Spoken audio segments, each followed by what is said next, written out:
Казвам се Траян Георгиев и по-настоящем заемам позицията финансов менеджер и прокурист в Бадер България. В компанията работя от 2021 година. Какъв е предишният ви опит? Завършил съм бизнес администрация в гимназия по икономика град Русе, след което Русенски университет, специално стопанско управление, а по-късно и магистратура с профил финансов мениджмънт.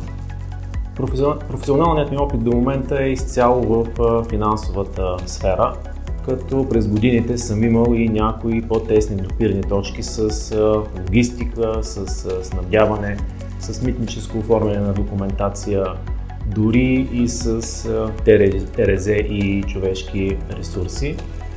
Професионалният си опит започнах в голяма производствена компания, която беше един от ключовите поддоставчици на компания от мебелната индустрия.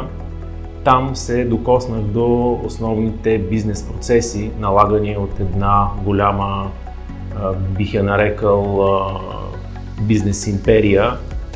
Там усвоих някои основни похвати, някои ключови бизнес процеси, модели и стандарти. Имах огромното щастие да попадна в екип, съставен от страхотни професионалисти, които ме приеха от първия ден. И аз от своя страна, трудейки се упорито, копирах и надграждах своите знания и практически опит. Именно тогава усетих, че моето призвание са производствените предприятия, тъй като за мен е изключително важно да имам възможността да докосна финалния материален продукт, който произвежда компанията.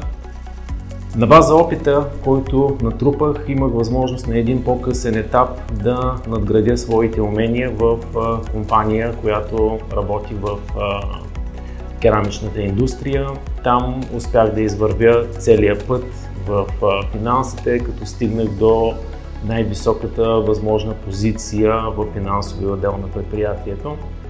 Винаги през годините, освен към цифрите, съм имал и силен афинитет към техниката и на база това, че имам доста широки технически познания, ми бе предоставена възможността да управлявам и някои, би ги нарекал, сериозни инвестиционни проекти, като по този начин се докоснах и до Project Management. Как започнахте в Бадер България? В Бадер започнах относително случайно, след като почувствах, че имам нужда от професионална свежест, без много да се колебая, кандидатствах по отворена позиция за финансов контролер. В последствие бях одобрен и така попаднах в Бадер. Няколко месеца по-късно ми бе възложена и координацията на външни проекти, като първи един от големите ми външни проекти е изграждане на фотоволтаична електрическа централа, която и до момента си функционира доста продуктивно и безпроблемно. Каква е ролята ви в компанията? Ролята ми на финансов менеджер в Бадер България е свързана главно с координиране и управление на всички финансови процеси в компанията, съобразно всички законови изисквания и стандарти, спускани също така и от нашата компания майка.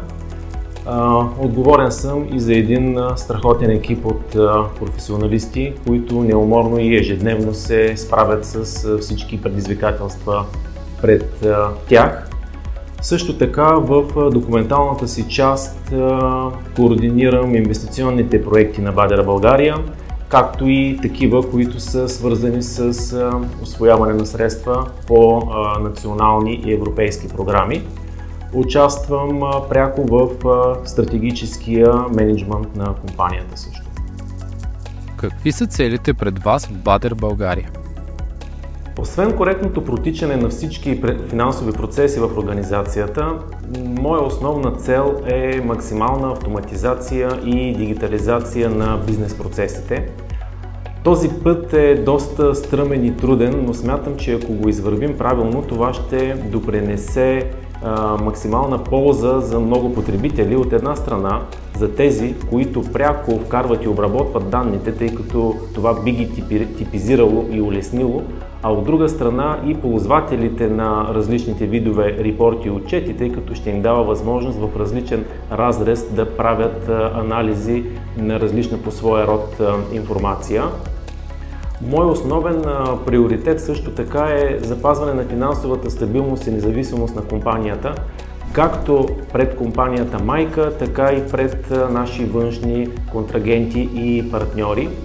Също така основна моя цел е непрестанно развитие на финансовия отдел и като казвам финансовия отдел, визирам финансовия отдел като цяло, но и развитието на всяка една негова единица и всяка една негова частичка, защото в този ред на мисли ще си позволя да цитирам Махатма Ганди, а именно бъдещето зависи от това какво правим днес.